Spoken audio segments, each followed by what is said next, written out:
Damage 365 Radio with your host Kevin Nasta and John Torrey.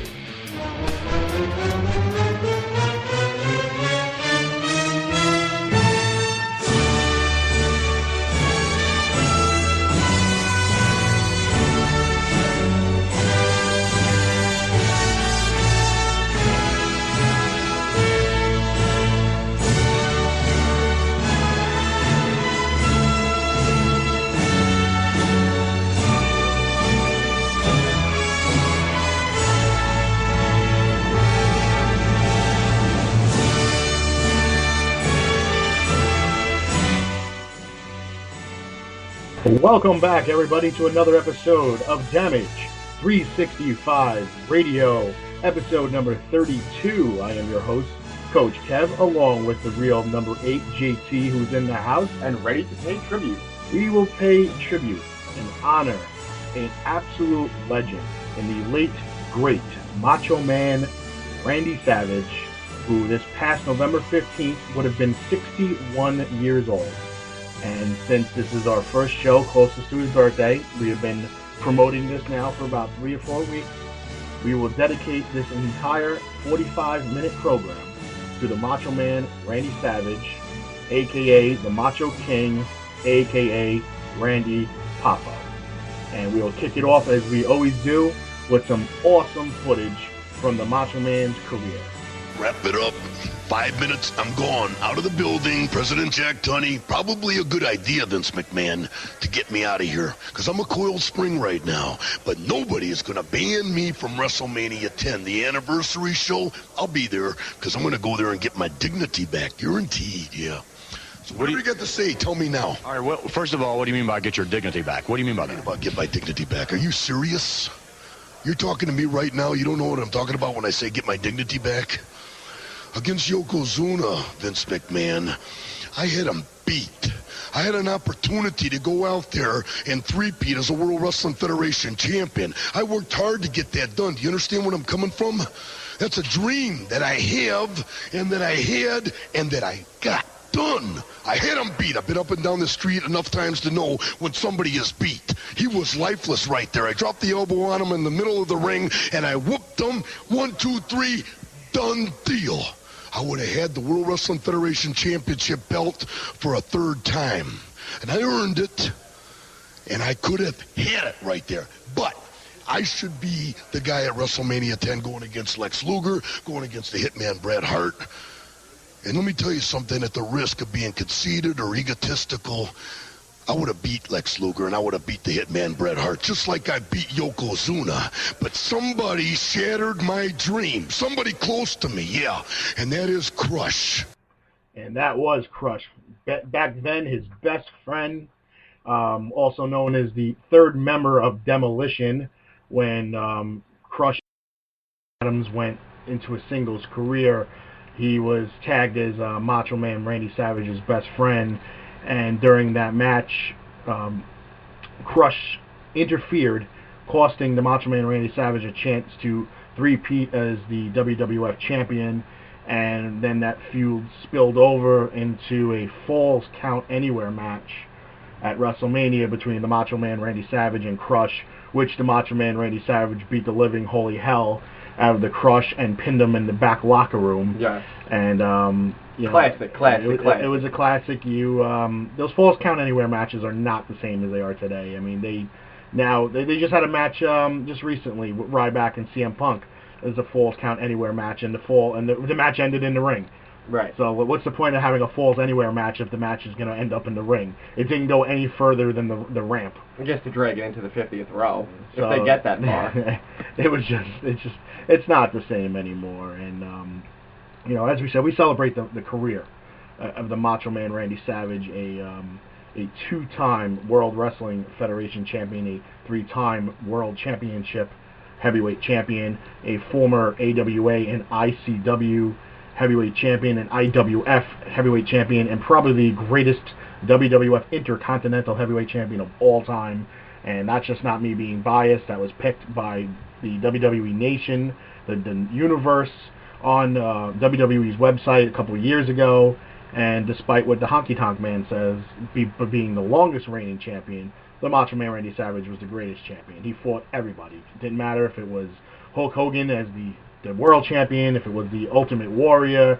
When Macho Man became heavyweight champion, Ultimate Warrior was the Intercontinental champion. He never turned down a chance to be in the spotlight. And, it shows, because we're here honoring his career. We're not honoring Hulk Hogan's career. Right. We're not honoring the Ultimate Warrior's career.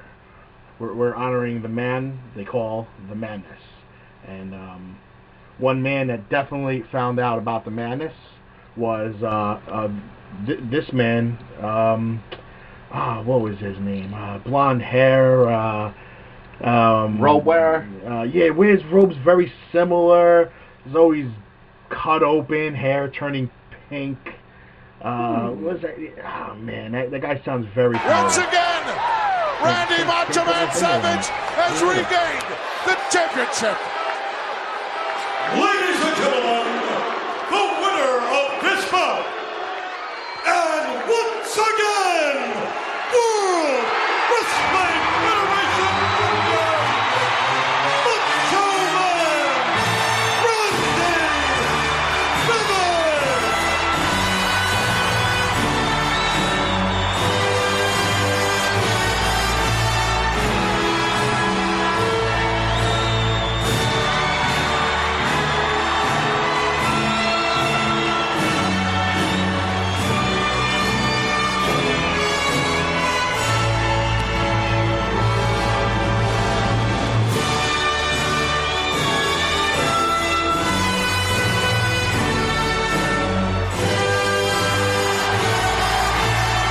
Savage! With his bride by his side, Macho Man and Elizabeth, both with smiles on their faces, as once again he has the goal.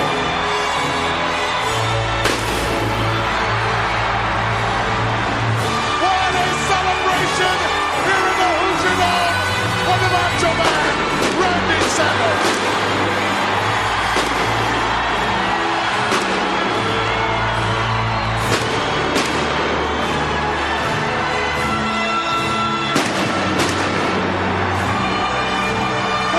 She winked at me. She did too.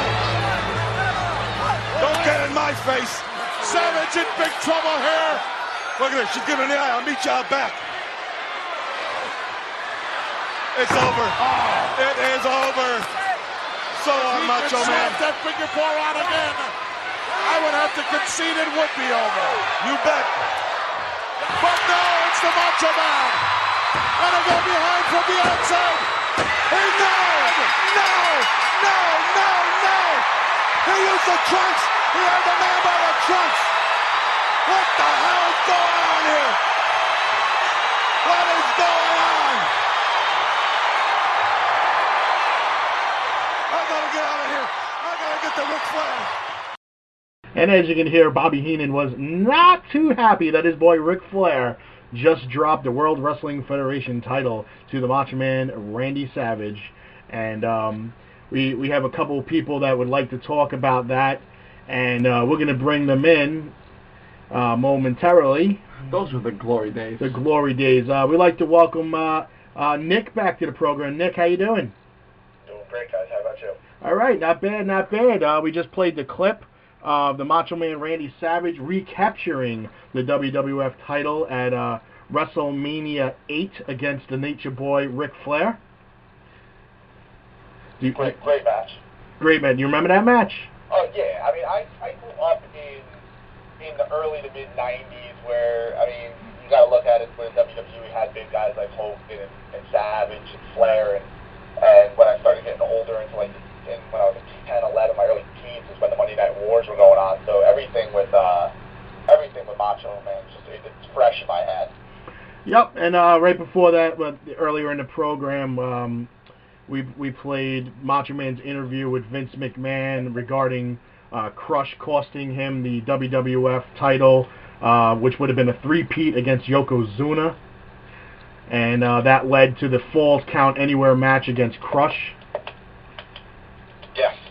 So we're actually waiting in on Nancy, who's going to give us a call in a couple of minutes, and then a man who runs Pipe Bomb Radio, Felix Omeda, he's going to give us a call, and we're just going to have a nice little trio of friends and calls and going over the Macho Man Randy Savage's great career, a career that ended way too early, a life that ended way too early. He would have been 61 years old this past week, and it's very upsetting to hear that he is not with us.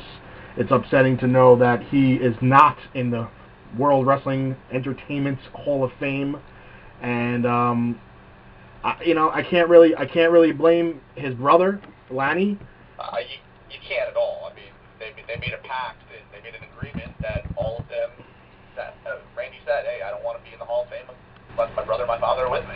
And I mean, that's really nice if you think about it. Being the older brother, I mean, he could have said, yeah, I want my father and myself to be in the Hall of Fame. You know, his father was a great promoter and owned his own territory, and that, you know, he thought about his little brother. You know, he didn't get the glory and the honor that that the Macho Man got, but the Lanny Poffo was a very underrated entertainer in his day when he was Leaping Lanny Poffo, when he was the Genius.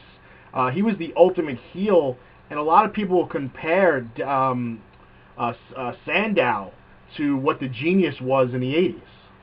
And if you look at them side-by-side, picture-to-picture, you can actually see comparison visually as well. They do look a lot alike, and they have that same type of image and that same type of persona. I agree, and it's... You know, look, I mean, I understand it's the Hall of Fame of wrestling, you know, World Wrestling Entertainment. I understand that. I understand that to most people, it pretty much doesn't really mean anything. You know, it's a made-up Hall of Fame. It's not somewhere where you can physically honor these guys, touch their plaques, take pictures with their, you know, with memorabilia and things along that nature. But I know somewhere down the road that Vince McMahon was looking forward to opening up something physical, so he can have a physical Hall of Fame. And I was just about to mention that too. Yeah, I know that they've been interested in creating one. Whether it was I know they were thinking about somewhere down in Florida to do it, but having an actual Hall of Fame right in front of you would be huge for them. I don't know if Florida's the best spot for it. I mean, I know that's where they have NXT right now, is down in Florida.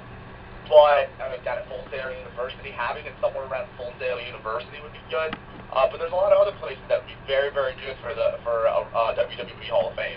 And I believe that having an actual Hall of Fame would benefit the company a lot. I don't understand why they don't have the Hall of Fame in Connecticut. I mean, this is pretty much where WWE was created. Exactly. Right in Greenwich. I feel like that would be that's another spot that they should do it. The only downside is that's where the office is, and I don't think they want to have anything near the home office of where the company is. Might get some crazy fans that are not happy with storylines and start charging the building. They might get damaged 365 over there or something like that. You never know. Yeah, we'll have JT climb the windows, pressing his bare ass against the window in Shane McMahon's office. We'll have to get a body slam in the ring or something like that. I'll be doing the body slamming. Thank you very much. We were looking forward to that, and it never happened at the JCW show. JT was supposed to get body slammed by Sergeant Jimmy Storm. There's always another show. But there will be another show. We'll make sure it happens next time. I might drop the Swanton bomb on Sergeant Jimmy Storm. Oh, boy. How'd you like that one? Seeing you stand on top of the ropes with your knees shaking would be hilarious. Yes, and then I'll drop my shoulder. That would be hilarious. All right, we're going to play another clip where the Macho Man, Randy Savage, and Miss Elizabeth reunite after the Macho Man drops the retirement match to the Ultimate Warrior. In the City of Angels, his career will go on. That of the Macho King, Randy Savage, is history. It's also history for sensational Queen Sherry, right? Absolutely. She just lost her meal ticket.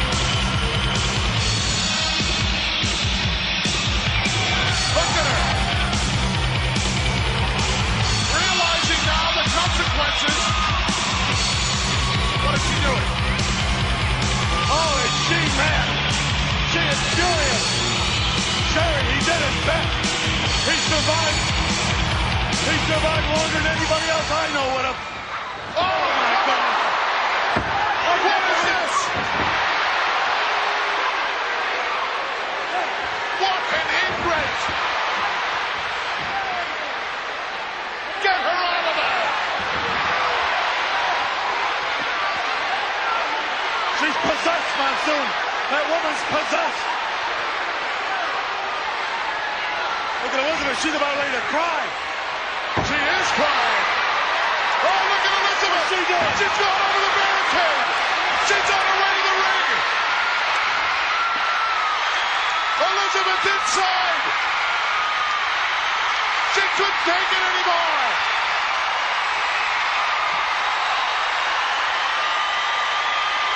I can't believe this. Look at Savage! He doesn't know what's going on! He don't know if Sherry is beating him, or the Warrior, or Elizabeth. He don't know who's in the ring with him.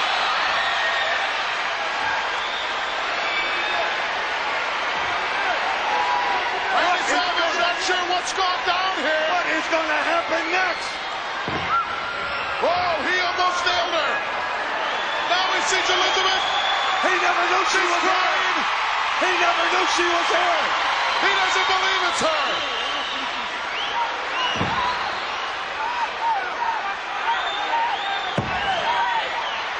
Everyone is standing. And I bet they're standing at home also.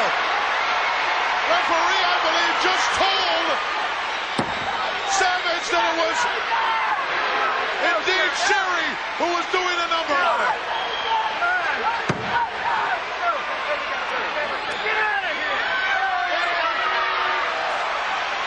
Elizabeth is crying. Elizabeth, tears flowing. What a heart on that lady. She loves him. She's in love with the Macho King. She's loved him from the beginning. And I think he loves her. Savage not sure what to do. This is sickening. Elizabeth with her arms outstretched. Tears flowing down, yeah.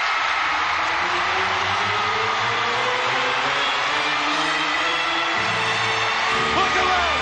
Everybody behind us in the whole ringside area are crying. Listen to the ovation. And that was the reuniting of the Macho Man Randy Savage and Miss Elizabeth, seen after the retirement match between the Ultimate Warrior and the Macho King Randy Savage. That pretty much ended any just significance of winning the crown in the WWE. It pretty much hasn't meant a squat since. But we do want to call in on someone who does mean squat, and that would be one of our old wrestling analysts and our cool Damage 365 buddy. Nani's in the house. How you doing, girl? Hey, Kev. How's it going? It's going good. It's going good. How is everything going here with Damage 365? Everything's going good. How's everything going at VOC? Pretty good. I'm just going to say that it's kind of sad that this is the second tribute show I'm doing this week. The first was Eddie Guerrero on Wednesday, and it really kind of sinks in just how devastating the wrestling world really is.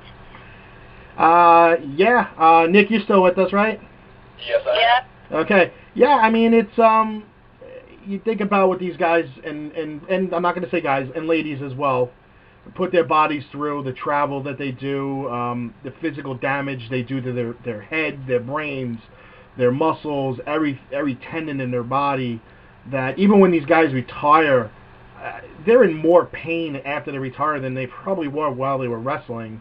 And to have someone like the Macho Man Randy Savage, who happened to go out on his own terms, and to suddenly, leave us, off this earth, it's just very sad, because there was probably so many other things he could have contributed to this business other than just entertaining us for so long. Whether it was coaching or promoting or just being a spokesperson for wrestling itself. and it's very sad. And you know, we are gonna and we do miss the Macho Man Randy Savage, and you know, so far no one's really stepped up and just became that character that he was. And you know, well, you're never gonna find anybody like that. We're not. I mean, I think CM Punk has pretty much stepped up as the most charismatic figure in wrestling, and he's still a ways far. I mean, Nancy, what's your feel on that one? I'm sorry, I couldn't hear you. The kind of the gap between CM Punk and the Macho Man Randy Savage, as Punk is very charismatic, but he's still a ways away from kind of what the Macho Man was. If anyone can compare to him in this new era, it would be CM Punk, but like you said, he does have a bit to go. Not much, though, because Punk is his own entity. He's very charismatic, he's great on the mic, but if anyone can compare to Macho Man in that respect, with the promos matching the actual wrestling ability, it would be him. I agree. We also have another call that's going to be calling in right now. We'd like to welcome Felix in from Pipe Bomb Radio. Felix, how you doing? Hey, how you doing? I'm doing good. All right, he's giving us a call all the way from the West Coast. All the way from the West Coast. We're all over the United States right now, and we'd like to thank Felix for calling. We'd like to thank Nancy for calling. We'd like to thank Nick for calling. And I'd like to thank myself for being awesome. And I'd like to thank myself for being awesome. There you go. We have like a nice, awesome shape here. We got an awesome star with 5 points. 5-point star, which coincidentally, we lost Nancy. Coincidentally, one of those stars can represent each and every one that was on the Macho Man Randy Savage's trunks. Very true. So I think Nancy's going to try to call us via Skype now. Is she not awesome? Is she not part of the star? Nancy, are you with us still? I am with you. Yay! Nancy! Nick, you with us? Nick? Oh, call's on hold. Wah, wah, wah. All right, well, anyway. We're back to our old technical difficulties. What happened? Okay, well, whatever. We're gonna go to Felix. We're gonna go to a quick promo right now, and we're gonna come back to everybody, and we're gonna get everybody's favorite moments in the career of the Macho Man, Randy Savage. So everybody, hold tight. Sarasota, Florida, beautiful city on the Gulf of Mexico. The Macho Man, Randy Savage, Intercontinental Champion of the world. Talking about history. One date, just in my mind, February the 8th in Boston, Massachusetts at the Boston Garden, where Larry Bird plays basketball, and the Boston Celtics are a real tough team. But I think that if I played basketball, man, the way I am and the super athlete that I am, I would overshadow Larry Bird, because on that particular night in Boston, I was the greatest professional wrestler in the world. Oh, proud, I'm proud.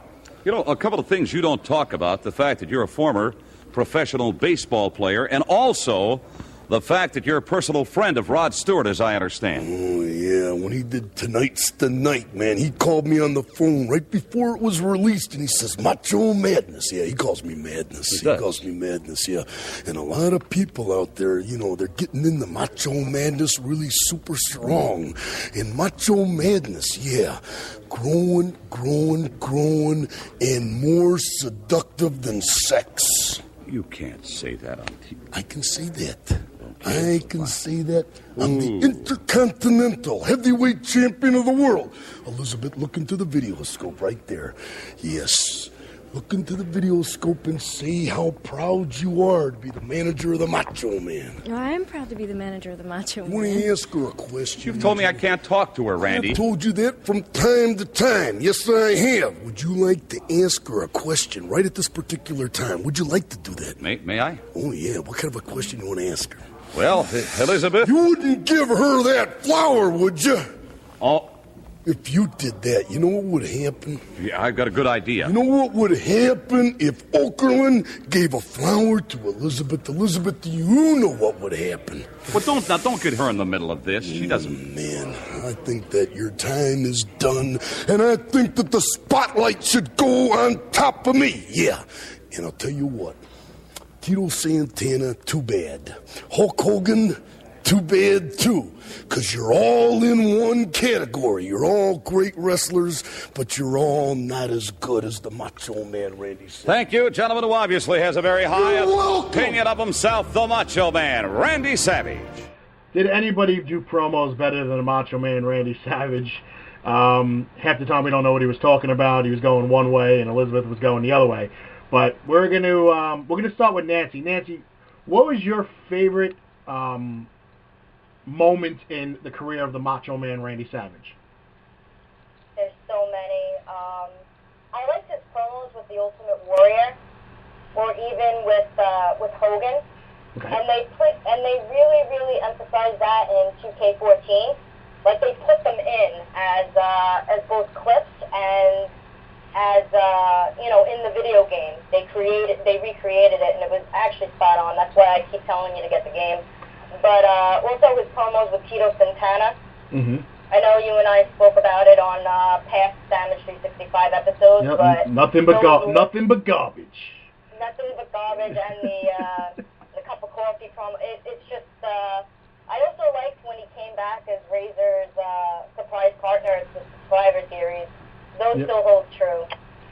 But I can't disagree with any of those moments. All of them will live in the minds of Randy Savage fans. Felix, what's your favorite moment of the madness? Well, to be honest, although I did enjoy his times with anybody he worked with, whether it was Honky Tonk, whether it was Hogan or Warrior, but I'm going to go a different path. I'm actually going to go with during his time. Although it was short-lived, it was a short feud. The feud he had with Jake the Snake Roberts. Yes. The whole aspect of this feud was just, to me as a child. I mean, I was I think about 12 or 13 when I watched it, and it felt so real. It was like really it brought everybody in. Seeing him get hit by the Cobra, seeing Jake slap Elizabeth, just the emotion that was involved in this whole feud really got me into it. And Jake is no slouch on the mic either. Nope. But that's why I say these two work so well together. When Jake was on, he was on, and definitely I think they helped make each other better during this feud. And I have to say, during those times back and forth between the two of them was definitely some of my favorite times with Randy. And people forget that promo also included The Undertaker, as him and Jake Roberts crashed the wedding reception of Macho Man and Elizabeth, but the long feud was with Jake the Snake Roberts. But The Undertaker and Paul Bearer were involved in that the beginning of that storyline. Yep, you're right. Nick, we'll go to you. What's your favorite moment in Madness? I'm going to have to go back to what Nani was saying about him with the Warrior, with Ultimate Warrior. The promos were just epic. Like, both of them on their own when they were doing promos were so out there. You couldn't understand what either one of them were saying. You didn't understand anything. But at the same time, when you put them together, it was completely epic, and just what you got out of it. It was entertaining, it was funny, you laughed, but at the same time, you were kind of sitting there like, wait a minute, what did that just mean? Jonathan, Mr. Number 8, well, your moment. I'm going to go with him beating Ric Flair. Back then, the Nature Boy, he was tops, pinnacle. How many time champion? 16 times. 16. So, that does mean that he lost the title 15, 16 times, but when you step up and you take on somebody of that caliber, it just goes to show what the Macho Man was all about in one match. I agree. My moment, I think I'm a little older than most of you guys. WrestleMania 4. Macho Man Randy Savage winning the first ever World Wrestling Federation Championship Tournament defeating the likes of Butch Reed, the One Man Gang, Greg the Hammer Valentine, and in the finals, the $1 Million Man, Ted DiBiase, and becoming, Chris Jericho, becoming the first ever undisputed World Wrestling Federation heavyweight champion, and kind of cementing his legacy of what we were going to get down the road from the Macho Man, winning 4 matches, winning his first title, still having to kind of live into the shadow of Hulk Hogan, but proved that he can carry a company, even though he was really never given that opportunity because Hogan was always lingering somewhere. But to his credit, the Macho Man Randy Savage, he did all the right things. He said all the right things behind the scenes and on camera. When it came to Hogan, it wasn't until later in his career that he really voiced his opinion and his dislike of the Hulkster. Here's a question for Felix. If Hogan left as he was expected to do his movies, and the company was handed to the Macho Man Randy Savage, do you think that the Macho Man could have carried the company? Absolutely. Okay. Absolutely, because I think at this point, he's very few people these days, or even back, well, no, I can't say back then. Very few people have what it takes to really represent a company well. No matter what Randy did, he did it well. He was a perfectionist. He plotted, he planned everything out to a T. To carry a company back then, yes, I think he could have done it well, and I think he did do it well in the time that he's had, in the championship runs that he's had for the company, whether it was WWE, whether it was WCW. Or his 3 weeks of TNA. Well, that too, yeah. One other thing, you really heard nothing negative about this guy, and that's what makes you scratch your head. All these years in wrestling, all these guys he's faced in the ring, and everybody said the same thing. The guy was intense inside the ring, he was intense outside the ring. That his storyline inside the ring and his character was the character he was away from the ring, and that nobody really had anything. The only negative thing I ever heard about him, that he was a perfectionist. He would routinely practice everything, including his ring entrance. And there is a picture floating around on Facebook and on the internet of him on the top ropes pointing to the crowd, and in the background there's not a single person in the arena. That's one of the best parts about the Macho Man, was his ring entrance. He was more worried about making sure that he made his opponent look just as good than himself alone. And that's why you got to look at it in today's day and age as well. A lot of these guys are worried about themselves and themselves only. And back then, Macho Man, I mean, in his whole career, like you were saying, he wanted to make everybody else around him look good too, not just himself. Because that's his upbringing. He came from Angelo Poffo as a guy who had his own territory. He breeded wrestlers. He trained and coached wrestlers.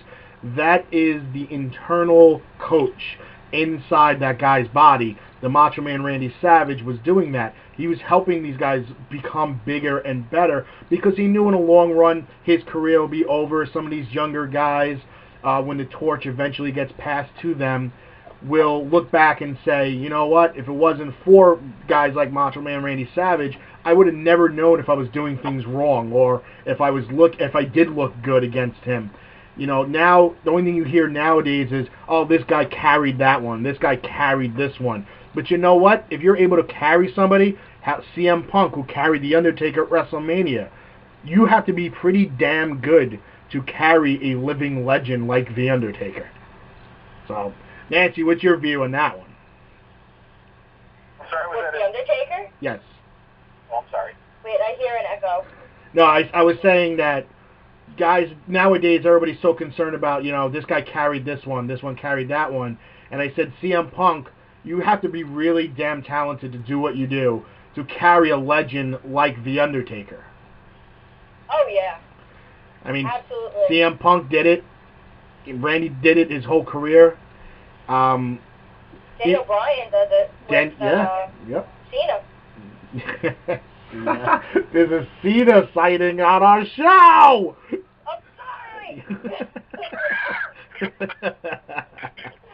Oh, man. Sorry. I won't start, I promise. Oh, 17 people just... today. 17 people just disconnected. No, I'm kidding. Oh, my God. We'll go back to Felix. Felix, what do you think the defining moment of his career was? Do you think it was Intercontinental, one of his 2 World Championship reigns, the Crown, the comeback after retirement? What do you think one of his defining moments were? To name just one, I don't know if that's possible, but I'll give it my best shot. I think definitely when going back to what you were saying about WrestleMania 4, that definitely has to be way up there on the scale there. I mean, as far as the how many top 10, top 5, top 3, that's definitely way up there. I mean, he did something that the fact that they had confidence in him to do it, and he proved that beyond a shadow of a doubt he can go in there and steal the show like nobody else could. That one definitely has to be way up there. If I had to choose the second one, I would have to say the fact that he took a guy like Diamond Dallas Page and took him really to the next level. Yep. DDP knows it well, and he's very proud of that. The fact that Randy had faith in him to work with him, to take the diamond cutter and just have fun with it. They had a blast with it. They both came out of it much better. I love hearing the stories that DDP told about working with Randy. Those 2 would have to be some of my favorite moments of Randy's career. I mean, I don't want to just show just the WWE portion.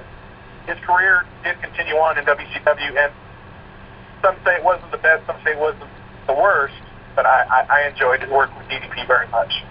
I think he changed himself when he went to WCW and completely. Instead of being the character as an actor, he took more of a role in WCW where he became the character he was playing. He wasn't just acting; he became that ultimate heel and that ultimate face. Like, it's really hard to explain, but when he was with WWE, it's like he was playing a role. WCW, he became the role. That was my opinion on that. Nick, what about you?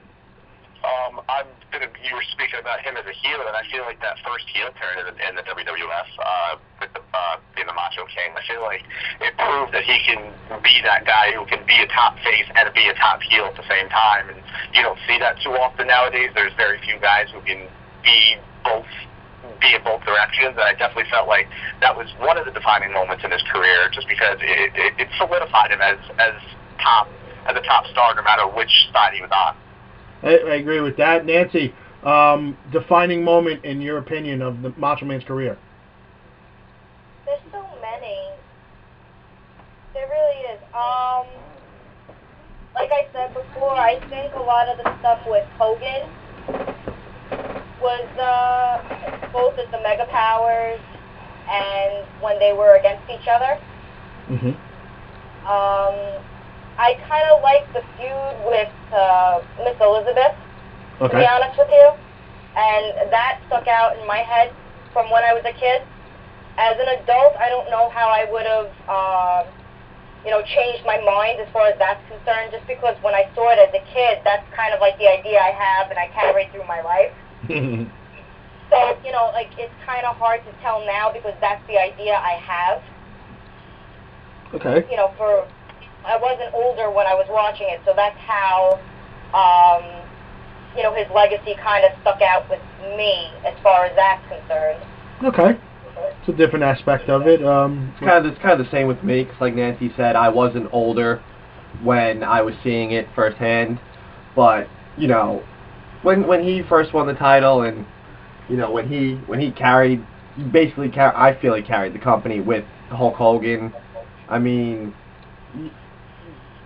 almost like now, he's kind of left me speechless.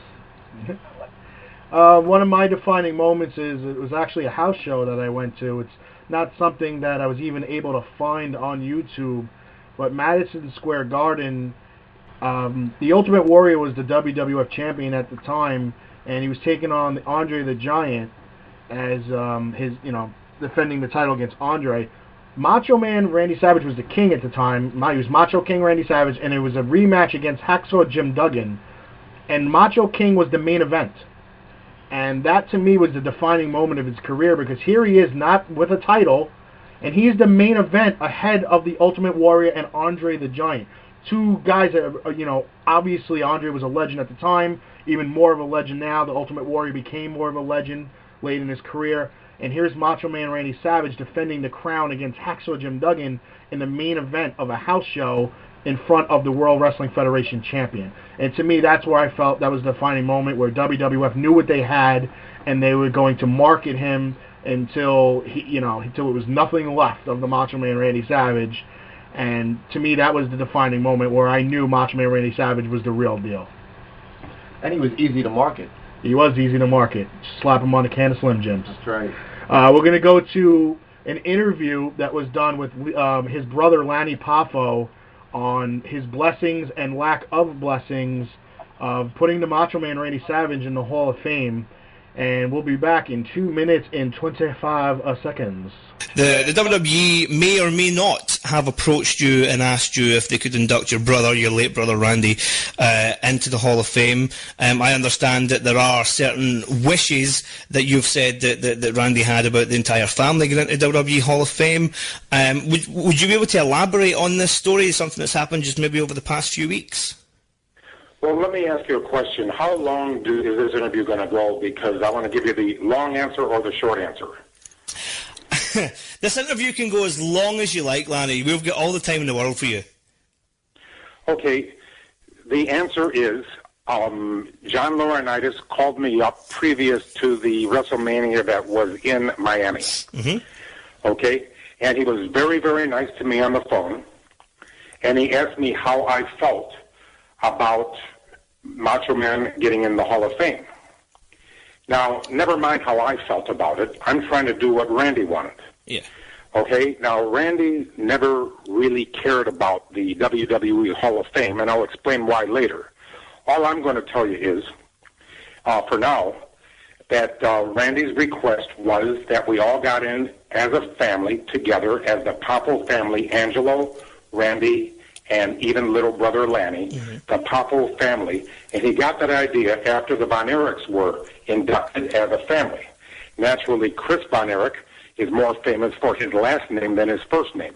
I understand that. Yeah. And I also know that neither my father nor myself have the notoriety and the distinction that my brother had, but it was my brother's wishes that we got inducted as the Popo family together. And I held firm to that. Now, what I would like to say now about that is, I don't have a battery of lawyers on retainer. In other words, nothing would happen. I said, go ahead, I give you permission to do it without my permission. In other words, go ahead and do it. There's only two requests that I have.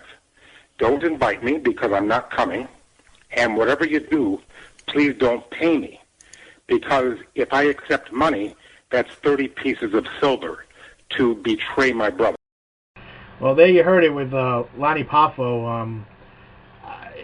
It's not a happy thing to be talking about trying to induct his brother into the Hall of Fame against his wishes. We're going to bring in Felix. Felix just had Lanny Poffo on his show, Pipe Bomb Radio, the other day. Can you just chime in on this? And has his wishes changed at all? No, to be honest, he's fine with having Randy go in. He just doesn't want anything to do with it because in his heart, in his mind, and what people just really can't seem to let go of is that he is really truly honoring what his brother really wanted. Randy was such a family man. He loved, he adored, he idolized his own father and adored his mother. And although Angelo and Lanny never really reached the heights that Randy reached during his time in wrestling, he felt, well, why can't, if Von Erichs go in, why can't the Popos? And it's something I even suggested to Lanny, if they go ahead and go that route, inducting the Popos into the Hall of Fame, why don't they go ahead and maybe wait maybe a couple of years or so and then induct Randy in on his own later at that point? I mean, if they can do it, and some will agree with me, some may not. If they can do it for Ric Flair and the Four Horsemen, why the hell can't they do it for Randy Savage and the Popo family? I totally. He said, I don't have a problem with that at all. I think that would be great. Yep, I totally agree with that. Unfortunately, we're down to under a minute left. This show went by crazy quick. I'd like to thank Nancy from VOC Nation. You can check her out on vocnation.com and listen to her. We'd like to thank Nancy. Thank you very much for calling in. Stop thanking me. You're one of my best friends, and this is where, I'm damaged goods, man. Well, I started. I love the puns. Nick, thank you for calling. We'll talk to you soon. Absolutely, guys. Thanks for having me. Take care. Nancy, I'll talk to you later. Thank you. Thank you. All right, bye-bye. And Felix, thank you very much for calling us and giving us your insight. Hope to talk to you real soon. Not a problem, man. Had a good time. Take care. Good. All right, bye-bye. Thank you, everybody, for listening to episode number 32, Macho-Man Randy Savage. And we hope to see you and listen to you next week and get your views as we have Jasmine St. Clair calling in. Take care, folks.